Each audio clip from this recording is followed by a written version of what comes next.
রাজগঞ্জের video প্রশান্ত বর্মন নিয়ে নতুন নতুন তথ্য উঠে আসছে, আর এমন এমন কিছু তথ্য উঠে আসছে যা চোখ কপালে তোলার মতো। আচ্ছা, তিনি তো বিডিও হয়েছেন, বিডিও হতে গেলে কি করতে হয়? বিডিও হতে গেলে ডব্লিউবিসিএস এক্সিকিউটিভ পরীক্ষা দিতে হয়।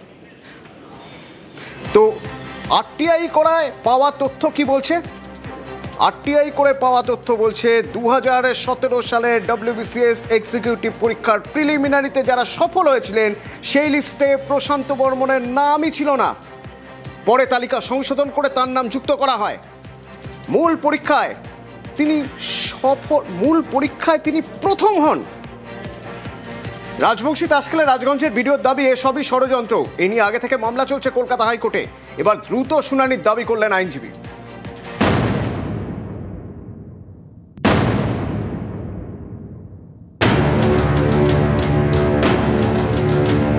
প্রশান্ত বর্মন, জলপাইগুড়ির রাজগঞ্জের ভিডিও। তার বিরুদ্ধে সোনা ব্যবসায়ীকে খুনের অভিযোগ করেছে নিহতের পরিবার। এখানেই শেষ নয়, তার চাকরি নিয়েও গুরুতর অভিযোগ। এই দেখুন, এটা ডব্লিউবিসিএস এক্সিকিউটিভ পরীক্ষার 2017 সালের মেরিট লিস্ট। প্রথম নাম প্রশান্ত বর্মন, অর্থাৎ তিনি ডব্লিউবিসিএস পরীক্ষায় ফার্স্ট। এই নিয়ে আরটিআই করা হয়, তৈরি হয় বিতর্ক। আরটিআই করে পাওয়া জবাব এখন প্রকাশ্যে এসেছে।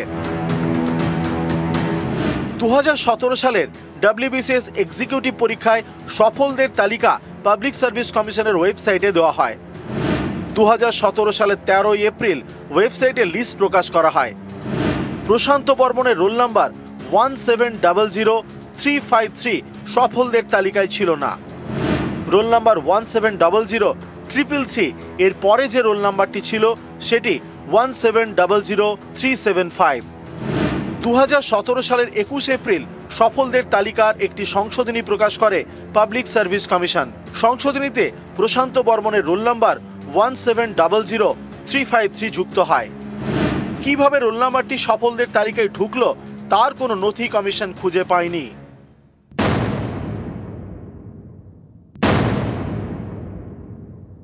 আমি বিডিও রাজগঞ্জ প্রশান্ত বর্মন আগেও বলেছি, এটা ষড়যন্ত্রের শিকার। প্রশান্ত বর্মনকে কালিমালিপ্ত করবার চেষ্টা। একটাই কারণ, আমি যে সমাজ থেকে উঠে আসছি সেই সমাজে পাবলিক সার্ভিস কমিশনের ইতিহাসে আমি প্রথম রাজবংশী ক্যান্ডিডেট যে 1 র্যাঙ্ক করেছিলাম। তখন থেকে আমার পিছনে লেগেছিল, আমার মৃত্যু পর্যন্ত তারা লাগতেই থাকবে। এবং আমার মৃত্যু যদি কখনো হয় সেটাও হয়তো একদিন বিতর্কের কারণ হয়ে দাঁড়াবে।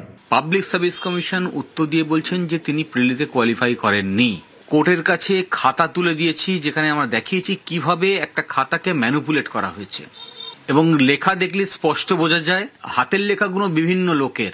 আমরা চেয়েছি যাতে তার চাকরি খারিজ হয়, এবং একই সঙ্গে পাবলিক সার্ভিস কমিশনের দায়িত্বে যারা আছেন, যাদের নির্দিষ্ট প্রয়াসে এই ধরনের বেনিয়ম করে নিয়োগ হওয়া এবং যার ফলশ্রুতিতে এই ধরনের দাবাং বিডিওর অ্যাপয়েন্টমেন্ট পাওয়া, তা বন্ধ করা যায়।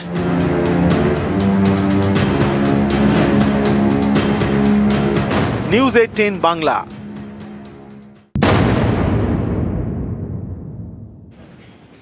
সোনা ব্যবসায়ী স্বপন কামিল্লা, রিপোর্ট বলছে তাকে পিটিয়ে মারা হয়েছে। কিভাবে পেটানো হয়েছে? 6 জন মিলে তাকে মারধর করা হয়েছে। আর ওই ভিডিও বেল্ট খুলে মেরেছেন। চড়, ঘুষি, লাথি কিছুই নাকি বাদ যায়নি। আর মারধরের জেরেই মৃত্যু হয় স্বপন কামিল্লার। এরপর ভিডিওর নির্দেশে নীলবাতির গাড়ি করে সোনা ব্যবসায়ীর দেহ ফেলা হয় যাত্রাগাছিতে।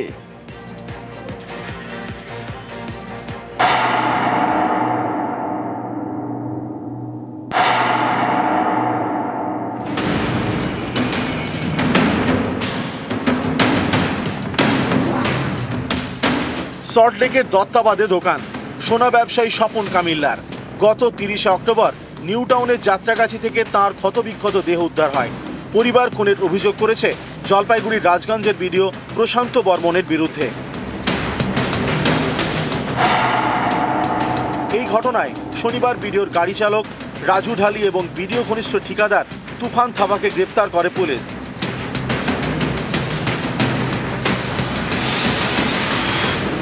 তাদের জেরা করে মিলেছে চাঞ্চল্যকর তথ্য।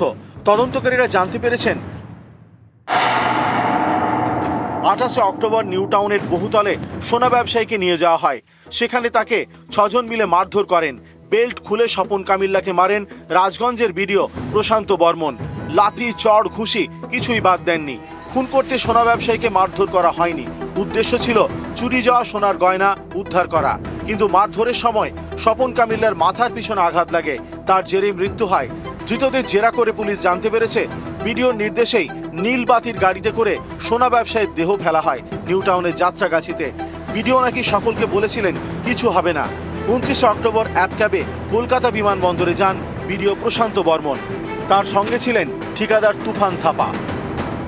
দেখুন, ঘনিষ্ঠ বলতে আমি কিছু বুঝি না, কারণ আমি যেহেতু একজন ব্লক ডেভেলপমেন্ট অফিসার হিসেবে কর্মরত আছি। আমি একটা কথা আপনাদেরকে বলছি, আগাম বলছি, যে আমি আগেও বলেছি এটা ষড়যন্ত্র চলছে, চক্রান্ত চলছে। ষড়যন্ত্রকারীরা বেশি দূর আর দৌড়াতে পারবে না, কারণ ষড়যন্ত্রকারীদের পরাস্ত হবেই, কারণ বিচার বিভাগ আছে। বিডিওর মুখে বারবার শুধু ষড়যন্ত্রের তত্ত্ব, কিন্তু তদন্তের তথ্য বলছে অন্য কথা।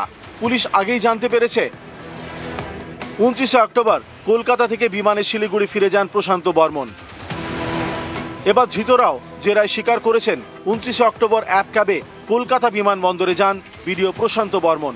সঙ্গে ছিলেন ঠিকাদার তুফান থাপা। এই ঠিকাদার নাকি রাজগঞ্জের বিডিওর বন্ধু।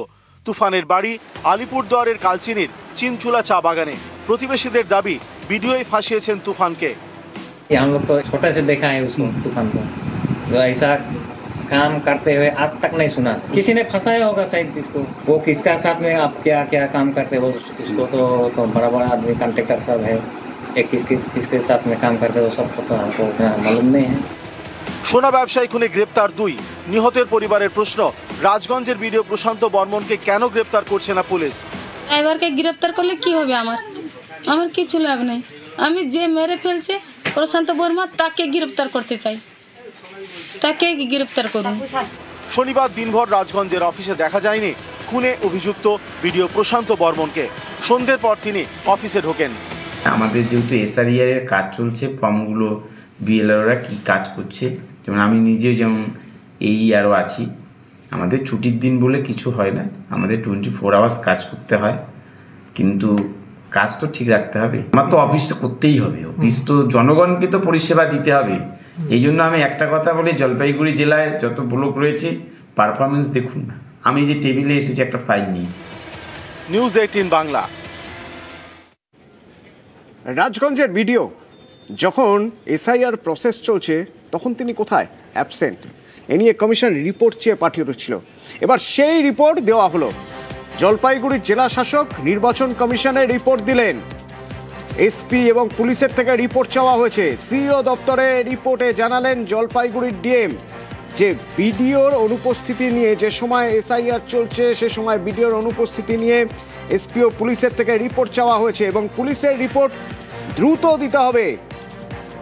DMকে এবার নির্দেশ দিয়েছে কমিশন। কমিশনের নির্দেশ, পুলিশের রিপোর্ট দ্রুত দিতে হবে।